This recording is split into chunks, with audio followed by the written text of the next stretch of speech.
Hello everyone, modern history class में आपका एक बार फिर स्वागत है। तो डियर फ्रेंड्स, हम मॉडर्न हिस्ट्री में आधुनिक भारत के इतिहास में हम प्रीलिम्स एग्जाम के लिए कुछ इंपॉर्टेंट क्वेश्चन आंसर को डिस्कस कर रहे थे।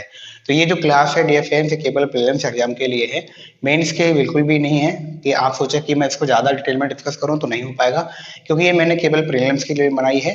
बाकी अगर मेंस के बारे में हम तैयारी करना चाहते हैं, मेंस के क्वेश्चन आंसर के लिए, तो मेरा दूसरा चैनल है, आप वहाँ उसको जाकर देख सकते हैं। वहाँ पर मैं डेली एडिटोरियल जो करेंट के, क्योंकि अगर आप देखेंगे ना सिविल के, आप जो भी स्टूडेंट तैयारी कर रहे हैं, तो जब भी एग्जाम होता है उसमें लगभग 70 से लेके 80%, ठीक है, 70 से 80% जितने भी आपके क्वेश्चन आते हैं, चाहे वो मेंस में हो चाहे वो प्रीलिम में हो, ठीक है, दोनों में लगभग 70 से 80% करंट पे ही बेस्ड क्वेश्चन आते हैं। ट्रेडिशनल जो है सब्जेक्टिव क्वेश्चन जो लिखे गए हैं वो बहुत कम पूछे जाते हैं, इसलिए वह वहाँ पर केवल जो डेली एडिटोरियल होते हैं, फिर द हिंदू हिंदू अखबार में आया या एक्सप्रेस में आया है ना, इस तरीके से टाइम्स ऑफ इंडिया में आया, तो ऐसे अखबारों का हम एडिटोरियल वहाँ डिस्कस करते हैं। तो वहां जाकर देखिएगा, उसका लिंक मैं आपको डिस्क्रिप्शन में दे दूंगा भी, लेकिन अगर आप सर्च करना चाहते हैं तो वहां कर सकते हैं। Mains answer writing by Umesh Kumar, पहला नंबर पे आएगा, IAS PCS free online coaching के नाम से है, आप वहां जाकर देख लीजिए। तो अब हम डिस्कस कर रहे हैं अपने प्रीलिम्स एग्जाम के लिए इंपोर्टेंट फैक्चुअल इंफॉर्मेशन को, ठीक है। तो पहला हमने क्वेश्चन लिया है, इसमें मैंने कुछ क्वेश्चन को भी लिया है जो प्रीवियस ईयर्स में आ गया। जैसे ये वाला क्वेश्चन देख रहे हैं, तो MP PCS UP PCS mains में ये वाला क्वेश्चन आया है, एक क्वेश्चन और भी आया। तो देखिए, स्टेट पीसीएस जो होते हैं ना, वो क्वेश्चन को रिपीट कर देते हैं, तो हमें जो मेंस के जो क्वेश्चन होते हैं ना, उनको तो हमें ज्यादा ही गौर से देखना चाहिए। अब तो बदल बदल दिया है पैटर्न यूपी पीसीएस वाले ने, लेकिन पहले जो था ऑब्जेक्टिव पूछे जाते थे मेंस में, लेकिन अब उन्होंने चेंज कर दिया है, यूपीएससी की तरह कर दिया। चलिए बातें खत्म करते हैं, अपने टॉपिक पर आते हैं। किसी संधि, किसी नहीं लिखा है, किस होगा यहाँ पर, किस संधि के द्वारा फ्रांसीसियों ने मद्रास अंग्रेजों को वापस कर दिया था, ये लौटा दिया था। तो ऐसी कौन सी संधि हुई थी उस संधि के द्वारा। तो ये संधि का मतलब ये होता है कि दो जिस पक्षों में विवाद चल रहा है वो आपस में बैठकर बातचीत सुलझा लेते हैं, किसी एक मुद्दे पर आकर उनकी बात जो होती है समाप्त हो जाती है, और वो जो उनके बीच में विवाद होता है उसको खत्म कर देते हैं। तो कुछ शर्तें रखी जाती है, उसको संधि कहा जाता है, ठीक है। तो उन्होंने एक संधि हुई थी फ्रांसीसी और अंग्रेजों के मध्य, याद रखना कि एक संधि हुई है फ्रांसीसियों और अंग्रेजों के मध्य, ठीक है, जिसमें फ्रांसीसियों ने क्या किया था कि अंग्रेजों को जो मद्रास प्रांत है वो वापस कर दिया था। पहले अंग्रेजों के पास में था, फ्रांसीसियों ने जीत लिया था, जीतने के बाद में फ्रांसीसियों ने दोबारा से अंग्रेजों को वो मद्रास राज्य जो है, प्रांत जो है, वो वापस कर दिया था। तो ऐसी कौन सी संधि हुई थी, संधि का नाम है एला सापल की संधि। एला सापल की संधि के द्वारा फ्रांसीसियों ने अंग्रेजों को मद्रास प्रांत को वापस कर दिया था, ठीक है। अच्छा, ये जो संधि होती है ना, यूरोप में होती है, ये भारत में बिल्कुल नहीं होती है। और 1748 ईस्वी में एला सापल की संधि होती है। और इसमें देखिए, ये जरूर यही नहीं, केवल फ्रांसीसियों ने ही अंग्रेजों को वापस नहीं किया था प्रांत, फ्रांसीसियों को भी मिला था, भारत में मिला है अंग्रेजों को, याद रखना इसको कि भारत में मिला है अंग्रेजों को, और जो फ्रांसीसियों को जो प्रांत मिला है, जगह मिली है, वो वापस मिली है अमेरिका में, उत्तरी अमेरिका में। तो अंग्रेजों ने फ्रांसीसियों को उत्तरी अमेरिका में लुईस वर्ग को वापस कर दिया था, याद रखना इसको। वैसे ये तो नहीं पूछा जाएगा, कभी भी नहीं आएगा जहां तक मेरा आइडिया है, लेकिन ये जरूर पूछा जा सकता है कि एला सापल की संधि जिसके अंतर्गत फ्रांसीसियों ने अंग्रेजों को मद्रास प्रांत वापस कर दिया था, संधि कहाँ हुई थी। तो ऑप्शन दिए होंगे उसमें, भारत के कुछ राज्यों के नाम लिखे होंगे, प्रांतों के नाम, और वहां पर यूरोप भी लिखा होगा, तो भाई आप ये सोचेंगे कि यूरोप में तो कोई संधि हुई नहीं है। अब भारत के ही प्रांत को, तो भारत के प्रांत जो मद्रास है फ्रांसीसी अंग्रेजों को दे रहे हैं, तो हो सकता है कि ये संधि कहाँ हुई हो, भारत में हुई हो। लेकिन ये संधि जो है एला सापल की संधि भारत में नहीं होती है, 1748 ईस्वी में यूरोप में होती है, जिसमें फ्रांसीसी अंग्रेजों को भारत में मद्रास राज्य दे देते हैं, और जो फ्रांसीसी होते हैं वो सॉरी अंग्रेज जो होते हैं वो उत्तरी अमेरिका में लुईस वर्ग जो है फ्रांसीसियों को वापस कर देते हैं, ठीक है। तो ये तो था एला सापल की संधि के बारे में। याद रखना कि अगर एला सापल की संधि होती है तो 1748 ईस्वी में यूरोप में होती है, याद रखना इसको, ठीक है। तो अब यूरोप में क्यों होती है, देखिए भारत में भी उस समय फ्रांसीसी और अंग्रेजों के बीच में लड़ाई चल रही थी, भारत में चल रही थी और यूरोप में भी चल रही थी। यूरोप में इस संधि के द्वारा दोनों के बीच में जो विवाद होता है, लड़ाई होती है, वो समाप्त हो जाती है। तो इसी कारण भारत में भी उसी संधि के, क्योंकि भाई वहां भी फ्रांसीसी हैं, वहां भी क्या नाम आपके अंग्रेज थे, तो यहाँ भी लड़ रहे थे दोनों लोग, तो जब वहां पर लड़ाई खत्म होगी तो यहाँ भी लड़ाई खत्म करनी पड़ी थी उन्हें। अब नेक्स्ट जो हमने लिया है क्वेश्चन, वो है निशान किसे कहते हैं। भाई निशान का मतलब नॉर्मली अगर हम देखें तो क्या समझेंगे, मार्क है कुछ, ठीक है।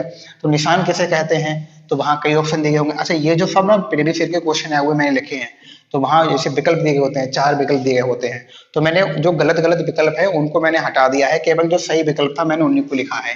ठीक है, क्योंकि बोर्ड में इतनी जगह नहीं, स्पेस नहीं रहता है फिर।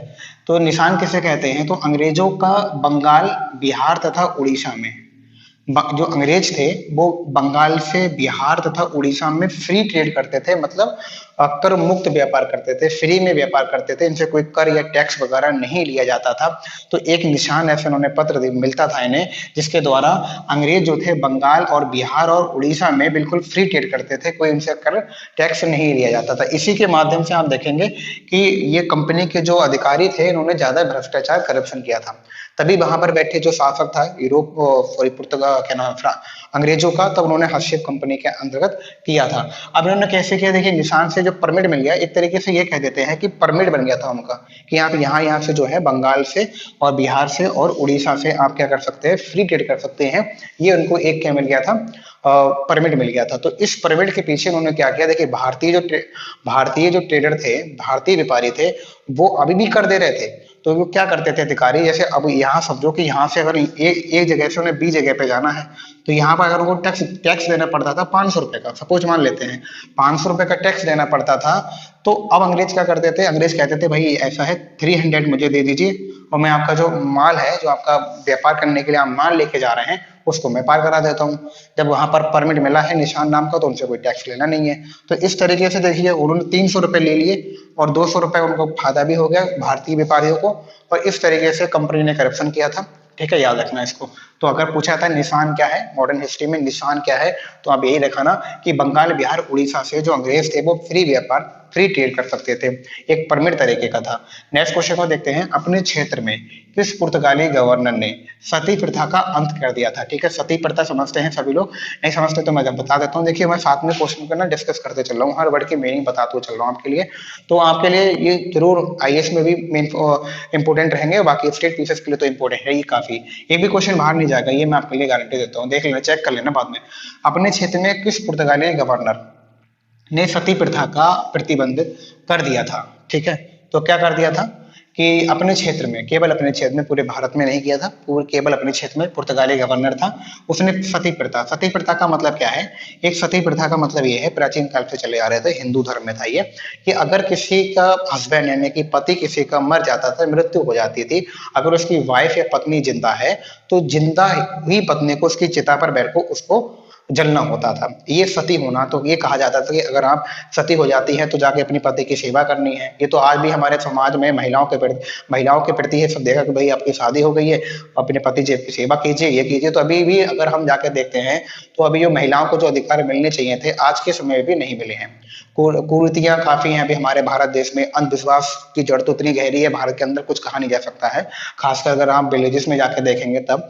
तो इस तरीके से जो महिलाएं थी उनको अब चाहे क्या था कि महिला, अब हस्बैंड मर गए उनका, पहले बाल विवाह भी होते थे, तो 40 या 45 उम्र का उनका पति है, वो गए, भगवान जी को प्यारे हो गए, इसके बाद अब वो है, उनकी उम्र 25 साल है, 30 साल की है, तो उनको भी चिता में बैठ के जलना होता था। इसका विरोध बड़े पैमाने पर किया गया था राजा राम मोहन राय के द्वारा।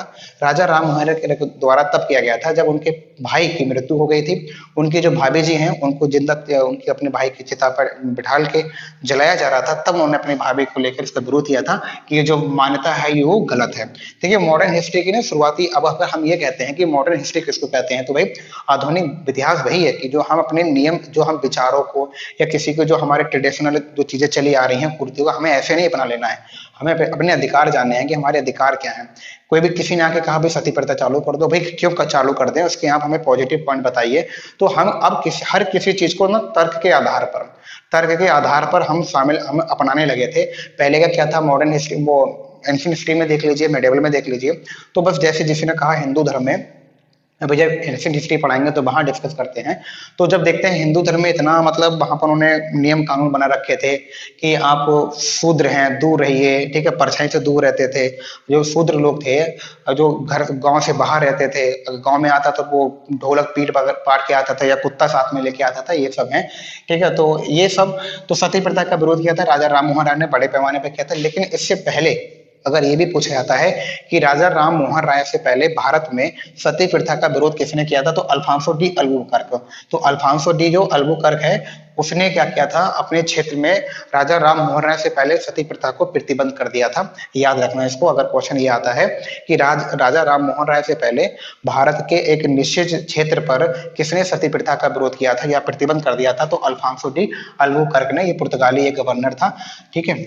और भारत में नेक्स्ट हम देखते हैं, भारत में सहायक संधि। भैया क्या है सहायक संधि, क्या है सहायक संधि की अवधारणा का प्रतिपादन किसने किया था, तो डुप्ले ने। तो इसमें दो नाम है, देखिए डुप्ले है और कहीं आप देखेंगे लॉर्ड वेलेजली। दोनों को मैं समझा देता हूँ। देखिए जब ये जो भारत में यूरोपीय व्यापारी व्यापार करने के लिए आते हैं, तब इन्हें वहां पर भारत में आगे क्या करना है, इनका जो साम्राज्य जो एरिया है, जो क्षेत्र को विस्तार करना है, बढ़ाना है, ठीक है। तो सबसे पहले आए थे आपके फ्रांसीसी। तो भारत में सहायक संधि की अवधारणा का प्रतिपादन किसने किया था, तो डुप्ले ने किया था। डुप्ले गवर्नर था, डुप्ले ने सबसे पहले जो प्रतिपादित किया था, प्रथम बार वो डुप्ले ने किया था सहायक संधि का।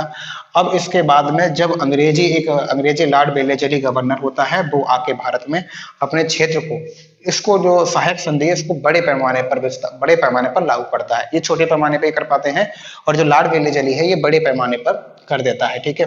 तो इस तरीके से अब सहायक संधि क्या है, देखिए जो भारत के जो क्षेत्रीय राजा थे, आसपास के राजा थे, उनको ये लोग सहायता देते थे।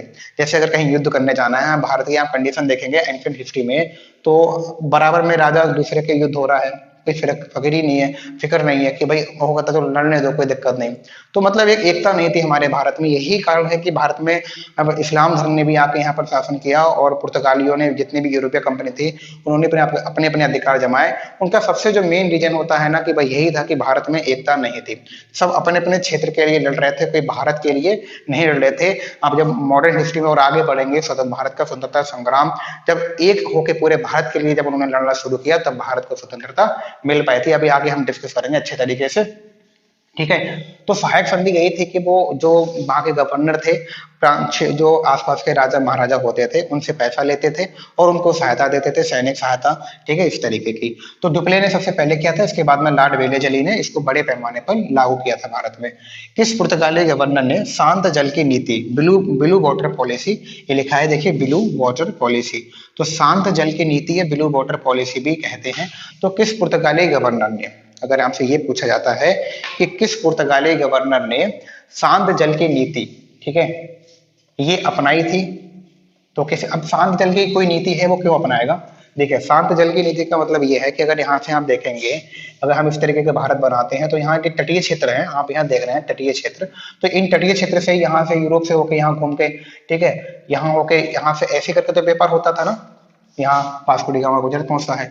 तो इस तरीके से इन्होंने क्या कहा कि देखिए अगर हमें व्यापार में सबसे शक्तिशाली होना है, अपना अधिकार बनाए रखना है, तो हमें कहाँ भाई अधिकार करना है, ये जल आप देख रहे हैं वाटर पे, हमें वाटर पे अपना अधिकार बनाए रखना है, जिससे कि जो व्यापार है उससे हमारा एक अधिकार बना रहे। क्योंकि उस समय व्यापार, जो मसालों का व्यापार होता था, वो बहुत ज्यादा था। हर लोग मसाले का, हर देश, यूरोपीय देश मसाले का व्यापार करना चाहते थे। पहली बात तो फायदा बहुत था, और दूसरी बात उनको मसाले की बहुत ज्यादा जरूरत होती है, वहां अधिक ठंड पड़ती है, और जो मीट वगैरह होता है उसको प्रिजर्व करने के लिए, सही खराब होने से बचाने के लिए मसालों का बहुत उपयोग होता है। अगर मीट भी खाए होंगे आप लोग, तो उसमें देखते हैं कि मसाले बहुत ज्यादा पड़ते हैं, ठीक है, इसीलिए पड़ते हैं, जल्दी खराब और अब ना हो, ठीक है। तो इसलिए जो शांत जल की जो नीति है, ब्लू वाटर पॉलिसी, वो किस पुर्तगाली गवर्नर ने लागू की थी, तो देखो अल्फांसो डी अल्मीडा जो है, यहाँ मैंने अल्मीडा लिखा है, तो किस पुर्तगाली गवर्नर ने शांत जल की नीति, ब्लू वाटर पॉलिसी लागू की थी, तो अल्मीडा जो था गवर्नर, इसने शांत जल की नीति लागू की थी। अब शांत जल की नीति यही है कि जो जल का क्षेत्र है, ठीक है, तटीय क्षेत्र, यहाँ पर वो अपने अधिकार को बढ़ाना चाहते थे, जिससे उनकी मजबूत पकड़ व्यापार पे बनी रहे, ठीक है। तो बांडीवास के युद्ध कहाँ, बांडीवास के युद्ध होता है 1760 ईस्वी में, ब्रिटिश में फ्रेंच का हराया, ठीक है। तो ये अब ये पूछा गया था, देखिए यूपीपीएससी मेंस में ये क्वेश्चन 2015 में पूछा गया था। एक जो बांडीवास का युद्ध होता है, बांडीवास का युद्ध 1760 में, इसमें ये पूछा गया था कि बांडीवास के युद्ध में किसने किसको हराया था, तो ब्रिटिश ने फ्रेंच को हराया था। और ये युद्ध कब हुआ था बांडीवास का, तो 1760 ईस्वी में बांडीवास का युद्ध होता है, जिसमें ब्रिटिश लोग फ्रेंच को हरा देते हैं।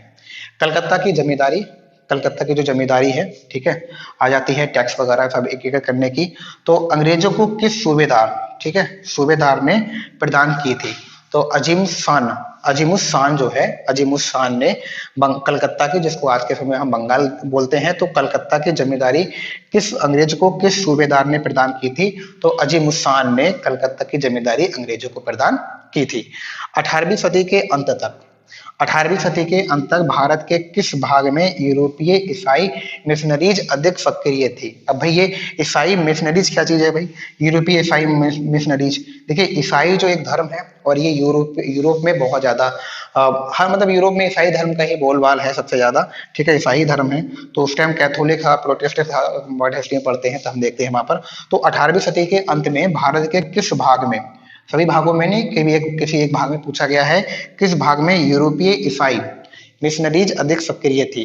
तो ईसाई मिशनरीज सबसे अधिक सक्रिय थी, वो कहां पर थी? बंगाल और असम में। बंगाल और असम में। और ये वाला क्वेश्चन भी आपका यूपी पीसीएस मेंस में 2015 में पूछा गया है। बाकी ऊपर वाले भी पूछे गए थे, लेकिन ये तो जल्दी ही पूछे गए हैं, तो मैंने इनकी डेट लिख दी है कि यूपी पीसीएस 2015 में इस क्वेश्चन को पूछा गया था और इसको भी 2015 में ही पूछा गया था। 18वीं सदी में, ठीक है। तो मिशनरीज ये होते हैं कि मिशनरीज का मतलब ये है कि अपने कैथोलिक मतलब सॉरी ईसाई धर्म का वो क्या कर रहे थे? प्रचार कर रहे थे। भारतीय की अगर उस समय की 18वीं सदी की अगर हम भारत की स्थिति देखें 18वीं सदी की, तो 18वीं सदी में भारत की स्थिति ना बड़ा गरीब था, ये बहुत ज्यादा, ठीक है। तो अब दूसरी बात गरीब का, और ये गरीबी के कारण कि ये पैसे का लालच, ये तो आज भी करते हैं ना, आप देखेंगे तो पैसों का लालच देके घर भर देके आज भी करते हैं ये लोग। और उस टाइम गरीबी ज्यादा थे। और दूसरी बात हमारा जो अगर हिंदू धर्म देखें, हिंदू धर्म में क्या था? रीति रिवाज नियम कानून ये ब्राह्मणों ने बहुत ज्यादा बना दिए थे, ठीक है। इतना भ्रष्ट करने के पीछे ना अधिकतर ब्राह्मणों के बनाई गई नीतियां ही थी, ठीक है। तो ये काम मत करो, ऐसा कीजिए, वैसा कीजिए, है ना। क्षत्रिय हो, वैश्य हो, शूद्र हो, पता नहीं क्या क्या बना के रखा था। तो 18वीं सदी में ये रीजन थे कि हिंदू में बहुत ज्यादा अंधविश्वास, कुरीतियां, ठीक है, कि छुआछूत है, कि आप वहां मतलब यहाँ तक कि ये भी कंडीशन थी हिंदुओं में कि अगर कोई शूद्र होता था, निचली जाति का कोई व्यक्ति होता था, तो उसकी परछाई भी पड़ जाती थी, तो कहते थे कि भाई हम अपवित्र हो गए हैं। अब एक कहानी बहुत मजेदार मुझे लगती है, वो क्या है कि देखिए एक नदी यहाँ से बह रही होती है, ठीक है। तो इस नदी में बेचारा यही कि यहाँ बैठा है शूद्र, ठीक है, और ऊपर ब्राह्मण है, पानी नीचे से यहाँ ऊपर नीचे आ रहा है पानी। अब यहाँ ये शूद्र बैठ के यहाँ पानी पी रहा है, ठीक है, यहाँ बैठ के कुल्ला कर रहे हैं ना, पुरुष वगैरह करते हैं ना, तो वो यहाँ कर रहे हैं। वो यहाँ से चीखता है, भाई हटो शूद्र की, भाई आप यहाँ बैठे करो कि मैं अछूत हो जाऊंगा, आप यहाँ से हट जाओ। बताइए क्या कंडीशन है? बेचारा नीचे बैठा है ये शूद्र, ऊपर बैठा है ब्राह्मण। तो अगर अछूत होगा या अपवित्र होगा तो कौन होगा भाई? नीचे वाला होगा कि नहीं होगा? तो ये हटा देते हैं। तो इस तरीके की कुरीतियां भारत में, जब हम एफिड हिस्ट्री को पढ़ते हैं तो वहां हम डिस्कस करेंगे, या फिर हम पीडीओ मेंस का, मैं सोच रहा हूँ कि इस वाले यूट्यूब चैनल पे भी मैं पीडीओ मेंस का बैच लेके आऊंगी आप लोगों के लिए, लेकिन पहले ना प्रीलिम की तैयारी कर लेते हैं, मेरे को भी एग्जाम देना है, ठीक है। तो देखते हैं तो बाद में देखते हैं, ठीक है, अभी प्रीलिम्स के लिए हम फोकस करते हैं। तो इतनी कुरीतियां थी। तो भाई ये जो मिशनरीज थे, अब जबरदस्ती या फिर वहां इनका अधिकतर बोल वाला था, तो भारत में ये मिशनरीज क्या करते थे? लोगों को ईसाई धर्म में परिवर्तित करते थे, ईसाई धर्म को अपनाते थे। तो वही है आपका ईसाई मिशनरीज, और ये आपके बंगाल और असम में बहुत ज्यादा सक्रिय थे। डियर फ्रेंड्स, आज क्वेश्चन तो कम हुए, लेकिन डिस्कस इधर उधर की बातों में ज्यादा हो गया है। तो आई होप यहाँ पे थोड़ा लाइट पड़ रही होती है, तो यहाँ पर मैं बता दिया करूंगा क्या लिखा है, ठीक है। तो ये आज के हम इतना ही रहने दे रहे हैं इस क्लास में, और नेक्स्ट क्लास में हम डिस्कस करेंगे अपने और इम्पोर्टेंट क्वेश्चन के लिए। एक दो क्लास और लेता हूं मैं यूरोपीय कंपनियों के आगमन से, इसके बाद में मैं फिर मुगल, जो भारत में मुगल शासन था उसका पतन के कारणों पे एक दो केवल उन पे इंपॉर्टेंट क्वेश्चन, वहां से क्वेश्चन ज्यादा नहीं आते हैं, ठीक है। मुगल जो साम्राज्य है उसका पतन के बारे में उस पर ज्यादा क्वेश्चन नहीं पूछे जाते हैं। तो जो प्रीवियस ईयर में क्वेश्चन आए हैं केवल उन्हीं को डिस्कस करूंगा, थोड़ी थोड़ी बातें होंगी उनको बता दूंगा मैं, ठीक है। तो उसमें तो दूसरे वाले टॉपिक में ज्यादा समय नहीं लगेगा। और ये फ्रेंड्स, अगर ये आपको मेरा जो जिस तरीके से एक दोस्तों की तरह हम लोग डिस्कस कर रहे हैं आपस में, कोविड के कारण तो भाई क्लासें बंद चल रही हैं, तो क्लास में आकर तो डिस्कस नहीं कर सकते हैं, ग्रुप डिस्कशन नहीं कर सकते हैं, तो एक अपना ग्रुप डिस्कशन हो रहा है। कोई भी अगर आपको पूछना है या मुझे बताना है, ठीक है, ग्रुप डिस्कशन में ये होता है कि पूछता है कोई बताता है, तो आप कमेंट करके हम बता दीजिएगा, ठीक है। तो मैं उसको जरूर फॉलो करूंगा, ठीक है। तो बस यही था आज की क्लास में, और प्लीज चैनल को सब्सक्राइब कर दीजिए, अपने दोस्तों में ये वीडियो को ज्यादा ज्यादा शेयर कीजिएगा। मैं भी आपका ही एक तरीके का दोस्त ही हूँ, ठीक है। तो आप कीजिएगा, ठीक है, सब शेयर भी कीजिएगा, सब्सक्राइब कीजिएगा सारे। अब थोड़ा मुझे, जब मैं यूट्यूब पे भी आ गया हूँ तो थोड़ा सा और आगे बढ़ा दीजिए, ठीक है। तो चलिए मिलते हैं नेक्स्ट क्लास में, तब तक के लिए थैंक यू।